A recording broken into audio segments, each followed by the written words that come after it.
Quash petition ఈరోజు supreme court ఈరోజు తీర్పు వెలువరించింది. దీని మీద మాట్లాడటానికి సీనియర్ న్యాయమూర్తి ఎస్ఆర్పి గారు ఉన్నారు. ఈరోజు జరిగిన దాని మీరు ఎట్లా ఈ స్కిల్ డెవలప్మెంట్ కేసు మీద 17A ఈ కేసుకి అప్లై అవుతుందా లేదా అనేటువంటిది చర్చ ఈ కేసు రిజిస్ట్రేషన్ దగ్గర నుంచి జరుగుతూ ఉన్నది. మన ఆంధ్రప్రదేశ్ ప్రజలందరూ కూడా దీన్ని ఫాలో అవుతున్నటువంటి ఘటనలు కూడా మనకు తెలుసు. 17A అనేటువంటి బాగా ఫెమిలియర్ అయిపోయినటువంటి విషయం కూడా తెలుసు. దాని మీద కూడా వాదనలు కొంతమంది అప్లై అవుతుందని, కొంతమంది కాదు అనేటువంటి అనేక వాదనలు కూడా మనం చూస్తూ ఉన్నాం. ఆంధ్రప్రదేశ్ హైకోర్టు ఎప్పుడైతే అది అప్లై కాదు, ఈ కేసు కొనసాగించవచ్చు అని ఒక తీర్పు చెప్పిన తర్వాత చంద్రబాబు నాయుడు గారు సుప్రీంకోర్టులో దాన్ని ఛాలెంజ్ చేస్తూ ఒక పిటిషన్ దాఖలు చేసిన తర్వాత సుమారుగా ఒక నెల రోజుల పాటు వాద ప్రతివాదనలు జరిగినటువంటి విషయం కూడా మనకు తెలుసు. వాదనలు పూర్తయిన తర్వాత ఈ తీర్పును రిజర్వ్ చేసి దాదాపు 3 నెలలుగా వస్తూ ఉన్న సందర్భంలో ఈ రోజున తీర్పును వెలువరించడం జరిగింది. బహుశా ఈ రోజు తీర్పుతోటి ఈ సమస్యకి ఒక పరిష్కారం దొరుకుతుందని, ఈ ఉత్కంఠతకి తెరబడుతుందనేటువంటి అనుకున్నాం. కానీ మరల మన ఉత్కంఠత కొనసాగుతూనే ఉన్నది, సమస్య కూడా కొనసాగుతూనే ఉన్నది. సుప్రీంకోర్టులో ఉన్నటువంటి ఇరువురు న్యాయమూర్తులు ఒక భిన్నమైనటువంటి అభిప్రాయాలు వ్యక్తం చేయడం జరిగింది. అనిరుద్ బోస్ గారు, జస్టిస్ అనిరుద్ బోస్ గారు ఏమో 17A అనేటువంటిది అప్లై అవుతుంది పోలీసులకి, కానీ ఎవరైనా సరే అనుమతి లేకుండా, గవర్నర్ అనుమతి లేకుండా ఇది చేయటం ముందుకు వెళ్ళడానికి లేదు అని కూడా స్పష్టంగా చెప్పారు. ఆయన చెప్పడంతో పాటుగానే ఈ తీర్పు అనేటువంటి ప్రభుత్వం మరల కొత్తగా గవర్నర్ దగ్గరకు వెళ్ళి ఆయన పర్మిషన్ తీసుకుంటానికి ఇది ఆటంకం కాదు అని కూడా ఆయన పేర్కొనడం జరిగింది. కానీ జస్టిస్ బేలా త్రివేది గారు మాత్రం 17A దీనికి అప్లై కాదు, ఇది ఎందుకన్నట్లయితే 2018 ముందు నేరం, ఈ అమెండ్మెంట్ అనేటువంటిది 2018 వచ్చింది కాబట్టి పాత నేరాలకి ఇది అప్లై కాదు, ఇది కొత్త నేరాలకి అప్లై అవుతుంది అనేటువంటి ఒక అభిప్రాయానికి రావటం. అందుకని ఇది పాత నేరం కాబట్టి దీనికి 17A అప్లై కాదు అనేటువంటి ఒక తీర్పుని చెప్పడం జరిగింది. మరి విభిన్నమైనటువంటి తీర్పులు వచ్చినప్పుడు న్యాయమూర్తులకు ఉన్నటువంటి ఆనవాయితీ ప్రకారం దీన్ని చీఫ్ జస్టిస్ ఆఫ్ ఇండియాకి నివేదిస్తారు. ఆయన మరింత విస్తృతమైనటువంటి ఒక ధర్మాసనాన్ని ఏర్పాటు చేసి దీని గురించి వాదోపవాదాలను కూలంకషంగా విని దాని మీద తీర్పు చెప్పవలసిందిగా వాళ్ళు చెప్తారు. వాళ్ళకు ఉన్నటువంటి టైము ఇవన్నీ చూసుకున్నప్పుడు బహుశా 4 నెలల కాలంలో మరలా అవుతుందని భావించలేము. మనం ఒక విస్తృత ధర్మాసనాన్ని ఏర్పాటు చేయటం, వాళ్ళు వాదనలు వినటం, మరలా తీర్పు చెప్పడం జరగాలి. కాబట్టి ఇవన్నీ కూడా ఏంటంటే బహుశా మనకి ఈ ఎన్నికల లోపు జరగదది, ఎన్నికల తర్వాతే కొత్త ప్రభుత్వం ఏర్పాటు అయిన తర్వాతే మనం ఈ తీర్పును ఆశించవచ్చు. సార్, ఇప్పుడు సుప్రీంకోర్టు న్యాయమూర్తుల్లో ఒకరు చెప్పిన దాని ప్రకారం ఇప్పుడైనా సరే వెళ్ళి గవర్నర్ గారి దగ్గర అనుమతి తీసుకుని మనం ఆ విధంగా ప్రొసీడ్ అవ్వచ్చు అన్నారు. ఇది సాధ్యం అంటే సాధారణంగా మరి ఇప్పుడైనా గవర్నర్, ఎందుకంటే ఇప్పుడు ఒక న్యాయమూర్తి చెప్పింది ఏమంటే 17A అప్లై అవుతుంది అని చెప్తూ కూడా ఇప్పుడైనా సరే అనుమతి తీసుకోవద్దు దానికి అది అవకాశం ఉన్నది, అధికారం ఉన్నది అనేటువంటిది ఒకటి చెప్పారు. కాబట్టి నిజంగా కావాలంటే గవర్నర్కి వీళ్ళు రాయొచ్చు, రాసి తీసుకున్నట్లయితే అప్పుడు ఈ 17Aకి సంబంధించి ఏమిటి అనేటువంటిది మరొక సమస్య అవుతుంది అప్పుడు. కాబట్టి సుప్రీంకోర్టులోనే ఒకళ్ళు అప్లై కాదన్నారు, అప్లై అవుతుందన్న న్యాయమూర్తి కూడా మరలా వీళ్ళు గవర్నర్ దగ్గర నుంచి అనుమతి తీసుకుంటానికి తీర్పు ఆటంకం కాదు అన్నారు. కాబట్టి తీసుకున్నట్లయితే వాళ్ళు ప్రొసీడ్ అయ్యేదానికి అవకాశం ఉంటుంది.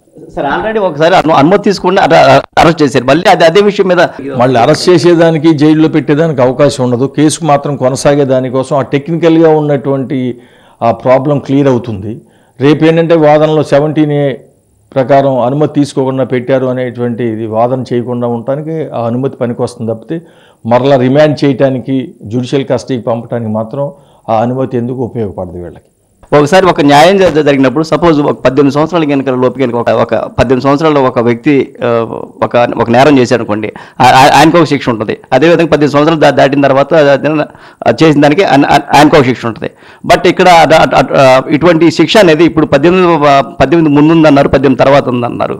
అంటే అది శిక్ష కాదు. దీనికి వచ్చేసరికి 2018 వరకు అమెండ్మెంట్ వచ్చింది. ఏమిటన్నట్లయితే పోలీసులు కనుక ఏ పబ్లిక్ సర్వెంట్ మీదైనా ఆయన విధి నిర్వహణలో చేసినటువంటి ప్రతిపాదనలు కానివ్వండి, తీసుకున్నటువంటి నిర్ణయాలు కానివ్వండి అవినీతి ఉన్నదని నేను భావించినట్లయితే దాని మీద పై అధికారుల నుంచి అనుమతి తీసుకోకుండా విచారణ చేయడానికి వీల్లేదు అనేటువంటి 17A నిర్దేశిస్తూ ఉన్నది.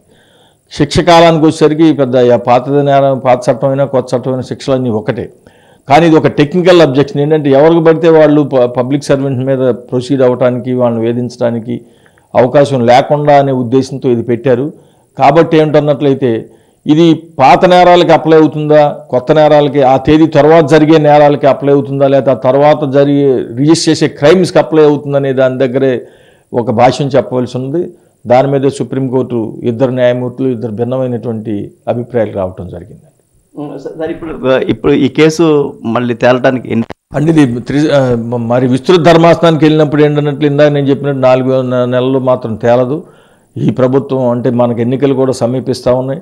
బహుశా మన ఎన్నికలు అయిపోయి కొత్త ప్రభుత్వం ఏర్పడిన తర్వాతే అప్పుడున్నటువంటి పరిస్థితులు ఏమిటి అనేటువంటిది కూడా మనం గమనించాల్సినటువంటి అవసరం ఉన్నది. ఒకవేళ కొత్త ప్రభుత్వం కనుక ఏర్పడి మరలా వైసీపీ ప్రభుత్వమే అధికారంలోకి వస్తే, ఒకవేళ గవర్నర్ మీరు అనుమతి తీసుకోవాలి అంటే అప్పుడు గవర్నర్ దగ్గరికి వీళ్ళు వెళ్లాల్సి వస్తుంది. అప్పుడు కేంద్రంలో ఉన్నటువంటి ప్రభుత్వం ఎవరో ఏమిటి, వాళ్ళు ఏం చేస్తారు, గవర్నర్కి ఏ విధమైనటువంటి సలహా చెప్తారు ఏమిటి అనేటువంటిది కూడా అనేకమైనటువంటి రాజకీయ కారణాలు కూడా అప్పుడు ముందుకు వస్తాయి అనేటువంటిది గమనించవచ్చు.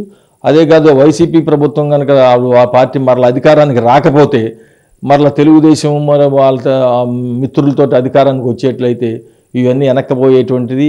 మళ్ళీ అంటే ఒక్కొక్కసారి గవర్నర్ అనుమతి కూడా తీసుకుంటానికి కూడా పోకపోవచ్చు. ఇవన్నీ సమస్యలు, కొత్త సమస్యలకు రాజకీయాల ఆలోచనలు, రాజకీయ పార్టీలు వాళ్ళ నిర్ణయాలు, కేంద్రంలో వచ్చేటువంటి అధికారంలోకి వచ్చే పార్టీ, రాష్ట్రంలో అధికారాలకు వచ్చే పార్టీ వాళ్ళ ఆలోచనలు, వీటన్నిటి మీద ఆధారపడి అప్పుడు నిర్ణయాలు ఉంటాయి.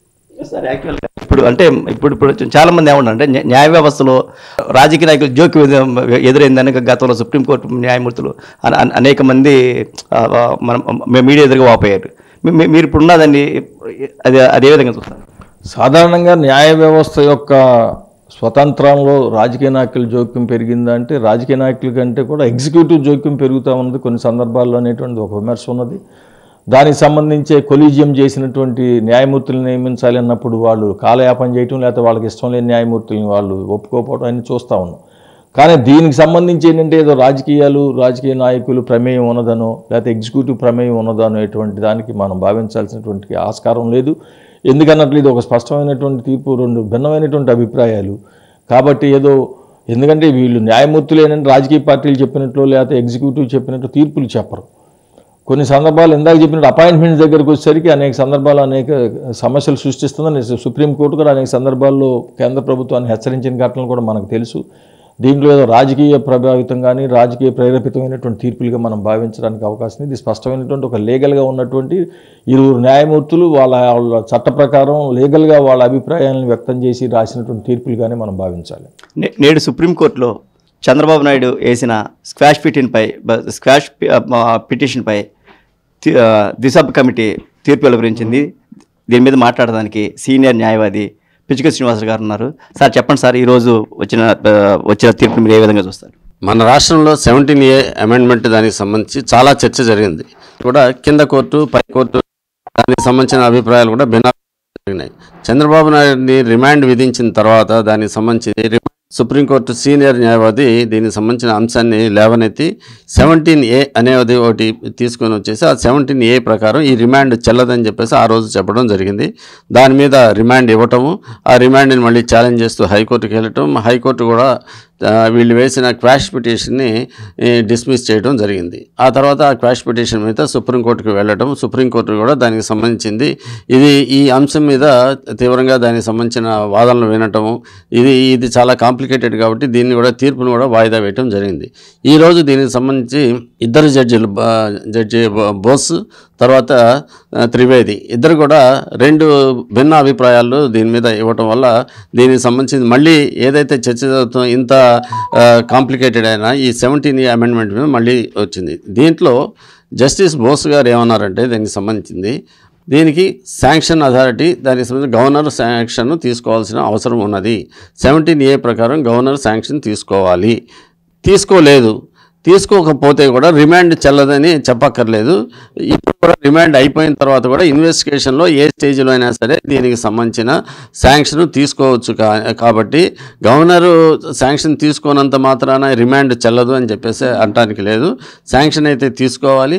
శాంక్షన్ ఇప్పుడు అధికారులు దీనికి సంబంధించింది ఇప్పుడైనా సరే రిమాండ్ విధించిన తర్వాత అయినా విచారణలో శాంక్షన్ తీసుకోవచ్చు అని ఆయన తీర్పులో చెప్పారు. అలాగే త్రివేది గారు ఏం చెప్పారంటే దీనికి సంబంధించింది 2018 దానికి సంబంధించిన ముందు ఉన్న వాటన్నిటికి సంబంధించింది ఈ 17A అమెండ్మెంట్ వర్తించదు దీనికి సంబంధించింది. అందువల్ల ఇది రెట్రాస్పెక్టివ్ అంటే దానికి ఇంతకుముందు వాటికి సంబంధించిన ఇది కాబట్టి అది 17A అనేది రెట్రాస్పెక్టివ్ కాబట్టి అప్పుడు జరిగిన వాటికి 17A ఇది వర్తించదు, శాంక్షన్ లేకపోయినా కూడా చేయొచ్చని ఆయన అన్నారు. అయితే రెండు విషయాలు చూస్తే దానికి సంబంధించింది ఏంటంటే శాంక్షన్ ఒకటి, దానికి సంబంధించింది గవర్నరు శాంక్షన్ ఇచ్చినా లేకపోతే ఇవ్వకపోయినా రిమాండ్ సమయంలోనే తీసుకోవాల్సిన అవసరం లేదు, తర్వాత అయినా సరే దానికి సంబంధించింది శాంక్షన్ తీసుకొని సాక్ష్యాలు ఛార్జెస్ నమోదు చేయాలని. కాబట్టి రెండు భిన్నాభిప్రాయాలు ఇక్కడికి వచ్చినాయి కాబట్టి దీనికి సంబంధించింది మళ్ళీ దీన్ని త్రిసభ్య ధర్మాసనం కానీ దానికి సంబంధించిన అత్యుత్తమ న్యాయస్థానం CJ గారు దానికి సంబంధించింది మళ్ళీ ఇంకొక ధర్మాసనం కానీ రెఫర్ చేయాల్సిన అవసరం ఉంటుందని చెప్పేసి దీనికి సంబంధించింది రేపు దీన్ని మళ్ళీ CJ దగ్గరికి రిజిస్టర్ ద్వారా చీఫ్ జస్టిస్ గారి దగ్గరికి పంపించడం జరుగుతుంది. ఈ రెండు భిన్నాభిప్రాయాలు ఉన్నాయి. అయితే ఇప్పుడు రెండిట్లో దానికి సంబంధించింది శాంక్షన్ ఒకటి కంపల్సరీ అయినప్పుడు అది రిమాండ్ స్టేజ్లోనే ఇది కాకుండా రిమాండ్ స్టేజ్లో ఉన్నా కూడా దీనికి సంబంధించింది రిమాండ్ని రద్దు చేయక్కర్లేదు, చంద్రబాబు నాయుడు రిమాండ్ అనేది ఆయన జస్టిస్ బోస్ గారు చెప్పిన దాన్ని. కాబట్టి ఇప్పుడు విచారణలో ఏ సమయంలో అయినా ఎప్పుడైనా కానీ విచారణ అధికారి ఛార్జెస్ ఫ్రేమ్ చేయక ముందు ట్రయల్ జరగక ముందే గవర్నర్ గారి దగ్గర 17A దాని అమెండ్మెంట్ దాని కింద శాంక్షన్ తీసుకోవాల్సిన అవసరం ఉన్నది అని ఆయన చెప్పారు దానికి సంబంధించి. ఇప్పుడు త్రిసభ్య కమిటీకి వేశారు కదా సార్, ఇది ఈ విచారణ స్టార్ట్ అయ్యేసరికి ఎంత టైం పడుతుంది, ముగిసేపటికి ఎంత టైం పట్టొచ్చు?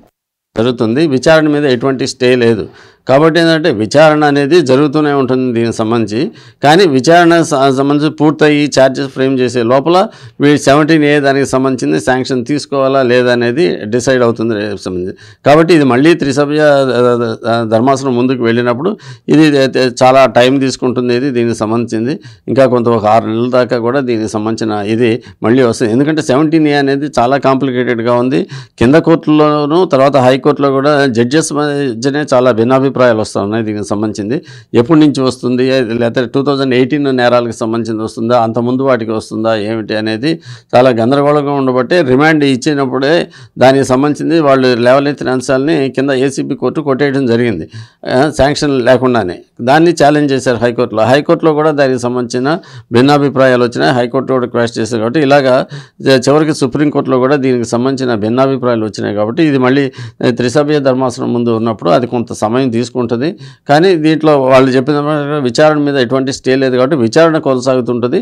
బెయిల్ మీద ఉన్నారు కాబట్టి దానికి సంబంధించింది ఇంకా బెయిల్ ఆల్రెడీ పొంది ఉన్నారు కాబట్టి దీంట్లో ఇంకా వేరే ఆలోచించవలసిన లేదు. విచారణలో రేపు కంపల్సరీగా ఆ రిమాండ్ అనేది దానికి సంబంధించింది రిమాండ్ ముందే గవర్నర్ అనుమతి తీసుకోవాలా అంటే ముఖ్యమంత్రి కానీ క్యాబినెట్ మంత్రులు కానీ వీళ్ళందరూ కూడా పబ్లిక్ సర్వెంట్లు అనేది స్పష్టమైంది. కాబట్టి PC యాక్ట్ కింద అవినీతి ఆరోపణలు ఏమైనా ఉంటే పబ్లిక్ సర్వెంట్ కింద వస్తారు. కాబట్టి పబ్లిక్ సర్వెంట్ మీద చేసేటప్పుడు దానికి సంబంధించిన అధికారి వాళ్ళ దగ్గర శాంక్షన్ తీసుకోవాలని ఉంది.